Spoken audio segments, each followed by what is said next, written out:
Alors aujourd'hui, je vous propose une immersion dans un endroit exceptionnel, le trésor, la caverne d'Ali Baba de l'association Loisirs et Traditions. Et pour en parler, je suis accompagné de Géry, Oui. le coprésident de cette structure, parce qu'en ce moment, on prépare l'événement important de cette fin d'année, Oui. on prépare Noël. L'événement Noël, l'événement familial auquel nous tenons tant, effectivement. Donc on rappelle un petit peu l'association Loisirs et Traditions. Allez, c'est énorme, c'est beaucoup de bénévoles, ça supporte deux Ouais. structures que l'on connaît bien ici à Saint-Quentin, le musée Motobécane et le village des métiers d'antan, Tout à mais c'est bien d'autres choses encore. C'est bien d'autres choses. Donc, rien que pour la taverne, effectivement, nous allons mobiliser 50 personnes qui vont se relayer pendant 30 jours pour votre plaisir à l'intérieur de la taverne.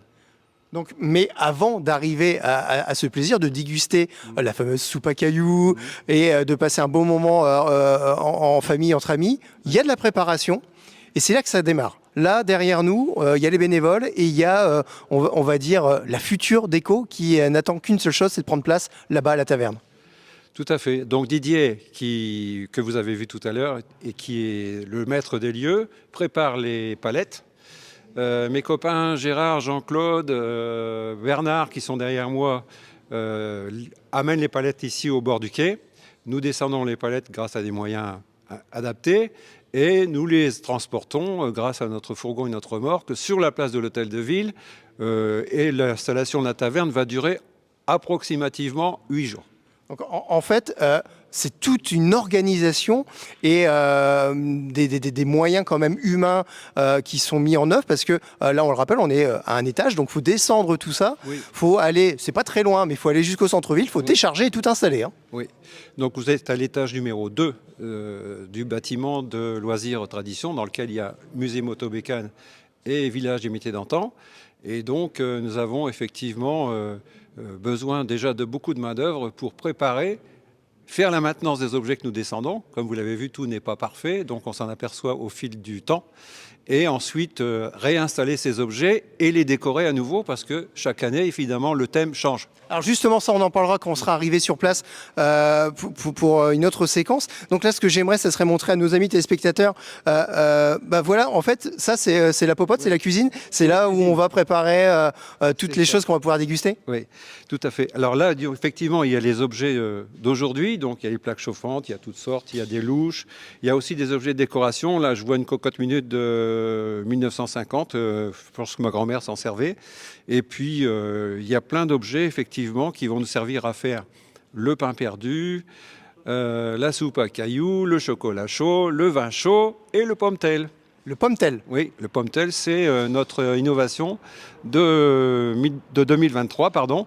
Et je ne vais pas trop vous en dire, il faut venir voir. Bon, allez, on ne dévoile pas tout pour le moment. En effet, on va continuer cette découverte de la préparation. Alors donc là, on a une petite partie de l'équipe de bénévoles et l'objet incontournable. Allez, on va aller voir Bernard pour qu'il nous en parle. Cet objet, le Père Noël, ce Père Noël vous l'a confié, hein, c'est ça? Oui, le Père Noël nous l'a confié. On va l'installer à la taverne et les gens pourront s'asseoir dedans et conduire des rennes, peut-être. Hein.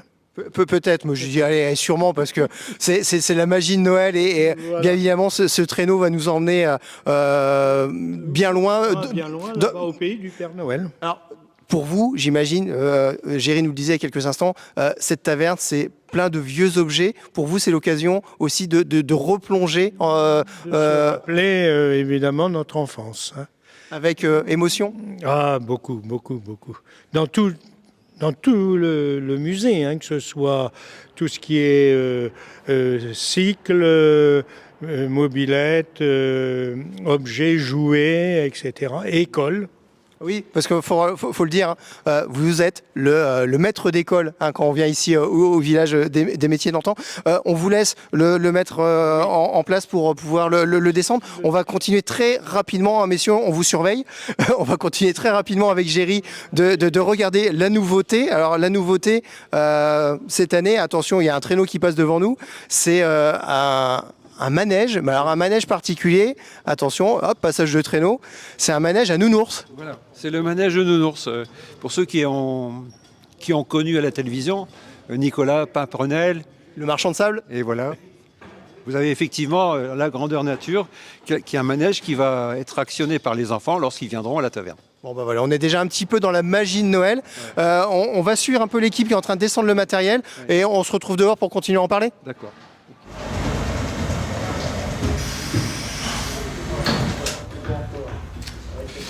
Bon, bah alors voilà, là c'est un premier chargement de fait. On a déjà une belle remorque. Qu'est-ce qu'on a dans cette remorque? C'est quoi ces meubles? Alors, ce sont les meubles effectivement de la cuisine, de la taverne. Donc celui qui est juste là, vous aurez dessus le pommetel. Le fameux pommetel qui reste une surprise pour le moment. Voilà, et juste à côté, vous aurez le chocolat chaud. Derrière, vous avez le pain perdu. Et après, vous aurez le vin chaud. Enfin, c'est déjà les premiers éléments de la cuisine. Alors, Voilà. premier élément, premier voyage. Il faudra compter combien de voyages? Remorque plus camionnette? 3 voyages. 3 voyages complets avec effectivement 4 personnes pour manipuler à l'aller et au retour. Voilà. Ouais, faut être en forme pour être bénévole chez vous. Ouais, bah, ils sont tous en forme, ils ont plus de 70 ans tous, ça va bien. Et ils carburent au pain perdu et puis ils carburent au pain perdu et puis à la soupe à cailloux, c'est pour ça. Tout à fait, et au pommetel aussi. Et au pommetel, il nous en parle beaucoup du pommetel. On ira voir ce que c'est très rapidement. On va donner le feu vert aux collègues pour qu'ils puissent y aller. Jean-Claude, c'est bon, vous pouvez démarrer. Et puis bon courage pour l'installation. Eh ben merci beaucoup. On va faire ce qu'il faut pour être prêt le 2 décembre. Allez, il n'y a pas de souci, vous serez prêts. Allez, on vous libère. Donc, on se retrouve très vite donc sur la taverne, le village. On quitte le village des métiers d'antan et le musée Motobécane pour se retrouver sur la taverne. Regardez, voilà le premier voyage pour partir vers la magie de Noël. N'oubliez pas, c'est un rendez-vous incontournable ici à Saint-Quentin. Là, c'est bon. Alors on vous propose de découvrir, voilà, vous le découvrez sur les images d'Esteban, l'installation de la taverne ici au village des métiers d'antan. Et pour en parler, je suis accompagné de Géry qui est coprésident de l'association Loisirs et Traditions. Ça n'arrête pas là, les va-et-vient depuis tout à l'heure. Ça n'arrête pas, ils sont à fond et ils viennent de prendre un verre de pommetel et donc ils sont vraiment là, ils sont fous furieux. Là. Alors le pommetel, voilà, pour le préciser, c'est la petite nouveauté qui sera servie cette année dans cette taverne. Oui. Depuis combien d'années elle est là, cette taverne? Parce que là, on est en plein cœur du village et on a l'impression que cette taverne a toujours existé pour les Saint-Quentinois. Je pense que les premières images que j'ai vues, c'était en 2002. Donc on a fêté ses 20 ans. Je vais préciser quand même, en 2002, effectivement, nous étions déjà sur la place, mais la taverne, elle doit être arrivée après, 2 ou 3 ans après. Il Voilà. va falloir se renseigner s'il y a un anniversaire à fêter. Là. Ouais, je vais me renseigner. Alors on va vous faire découvrir la mise en place de cette taverne parce que il faut des bras, il faut des bénévoles. Ils sont nombreux. Ils sont, ils sont combien aujourd'hui? Une bonne dizaine? Ils sont 7. Voilà. Allez, une petite dizaine. Et on va vous faire découvrir l'intérieur parce que c'est là que tout se passe, c'est là que la magie opère quand on rentre à chaque fois. Et donc là, tout de suite, j'ai envie de dire, quand on arrive déjà, il y a une odeur. Il y a une odeur. Ça sent le bois, ça sent l'authentique. Tout à fait, ça sent déjà un peu le vin chaud. Et je pense qu'effectivement, on arrive toujours ici avec un peu d'émotion quand c'est vide. Les images de l'enfance reviennent, je m'en veux dire. Mais effectivement, c'est un voyage dans le temps. Et moi, j'ai envie tout de suite de vous poser une question. C'est cette taverne, elle véhicule beaucoup d'émotions, Oui. mais elle véhicule aussi du partage, de la joie et des bons moments en famille, entre amis. C'est ça surtout. Exactement, on est là pour faire vivre cette taverne avec tous les objets que nous avons connus lorsque nous étions petits. Et on y prend tous énormément de plaisir. Alors déjà les meubles, mais après tout ce qui va servir à faire entre guillemets la popote, c'est aussi de l'authentique, c'est des vieilles gamelles. Hein. C'est de l'authentique. Mes copains savent faire la cuisine, ils savent menuiser, ils savent faire de toutes sortes. Et on partage tout ça. Et d'ailleurs, après ce moment-là de travail, on va partager le repas. Ah bah, j'espère bien que vous avez partagé un moment convivial dans cette belle taverne qui, rappelons-le, n'appartient pas à Loisirs et Traditions. Elle est belge, hein, cette taverne, il me semble. Elle est belge, elle vient de Gand et elle est louée effectivement par l'association Loisirs Traditions. Et donc, elle contribue à la magie de ce village de Noël sur Saint-Quentin. À l'intérieur, on a dit des moments de convivialité, mais aussi des animations, des surprises et de la décoration qui évolue d'une année sur l'autre avec parfois des surprises, des nouveautés. Nous avons besoin effectivement d'apporter à nos concitoyens un peu de nouveauté, un peu de rêve. Et chaque année, avec les moyens du bord, on essaye effectivement de les emmener avec nous dans un voyage autour de Noël. Alors, on peut rappeler allez, les éléments forts qu'il y a ici chez Cube. Habituellement, il y a un orgue de Barbarie, il est déjà arrivé qu'il y a une balançoire, il y a le traîneau du Père Noël. Il y aura quoi cette année? Vous voulez tout savoir tout de suite alors? Allez, Allez. peut-être pas tout, mais un petit peu. Bon, je pense que le Père Noël va arriver en traîneau là, ici, sur le fond, sur l'estrade. L'orgue de Barbarie sera effectivement là aussi. Et puis, on aura encore quelques autres animations que nous n'avons pas fait l'année dernière, donc autour d'objets un peu insolites pour la plupart d'entre nous. Et donc, on alternera les plaisirs. Bon, sans trop en dévoiler, hein, on va inviter nos amis téléspectateurs à venir fréquenter ce lieu qui va être animé par... il y a un roulement d'une vingtaine de bénévoles, c'est ça, chaque jour en fait.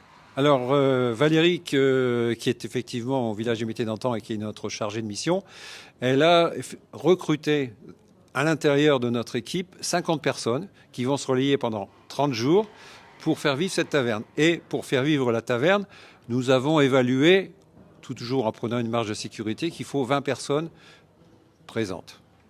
Et on trouve facilement des bénévoles. Effectivement, je pense qu'on trouve facilement des bénévoles si vous recréez le ciment de la convivialité et du partage. Et c'est ça qui est important ici, on le rappelle. Franchement, vous l'avez dit en arrivant, c'est un voyage dans le temps, c'est un voyage dans les souvenirs.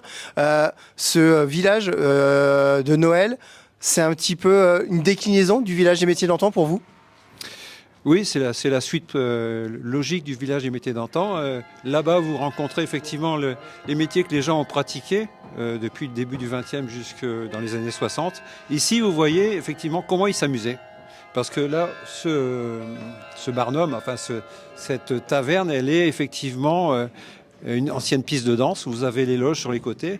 Vous aviez un bastringue, souvent un bastringue, ou un orchestre, qui effectivement était là pour distraire les gens le samedi, le dimanche. Donc on venait danser ici. Donc là, ça ne sera pas uniquement le samedi et le dimanche qu'on prendra du bon temps, ça sera pendant toute la période d'ouverture du marché, du village de Noël. On rappelle la date d'ouverture?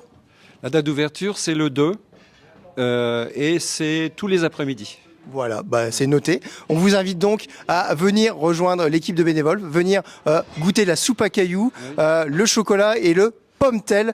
Il nous en a beaucoup parlé. Sans trop en dévoiler, ça sera la surprise. Donc n'oubliez pas, venez ici à la taverne. Géry, merci beaucoup de nous avoir partagé vos souvenirs et tout ce qui concerne la mise en place de cette taverne. Merci. Venez deviner ce qu'il y a dedans. Surtout, venez.